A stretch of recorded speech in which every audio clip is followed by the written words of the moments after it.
স্বাভাবিকের পথে কলকাতার বন্যা পরিস্থিতি।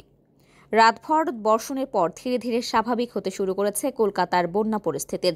পানি নামতে শুরু করেছে শহরের বিভিন্ন স্থান থেকে। তবে এখনও জলাবদ্ধতা রয়েছে দমদম, সিথি, বরানগর, বেলঘরিয়া সহ বেশ কিছু জায়গায়। মঙ্গলবার ৩০ সেপ্টেম্বর গত ৪০ বছরের মধ্যে সর্বোচ্চ বৃষ্টিপাত দেখে কলকাতা। মাত্র ৬ ঘন্টায় রেকর্ড করা হয় ২৫১.৪ মিলিমিটার বৃষ্টিপাত। এতে ব্যাপক ভোগান্তিতে পড়ে জনজীবন, ব্যাহত হয় মেট্রো ও যান চলাচল।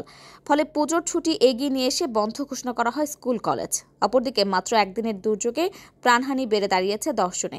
এদের মধ্যে ৯ জনেরই মৃত্যু হয় বিদ্যুৎস্পৃষ্টে। উল্লেখ্য, বঙ্গোপসাগরে সৃষ্ট নিম্নচাপের জেরেই শুরু হয় ভারী বৃষ্টিপাত। বৃহস্পতিবার আবারও নিম্নচাপের পূর্বাভাস দিয়েছে আবহাওয়া অফিস। তাই এবার আগে ভাগেই পূর্ব প্রস্তুতি নিয়ে রাখছে স্থানীয় প্রশাসন।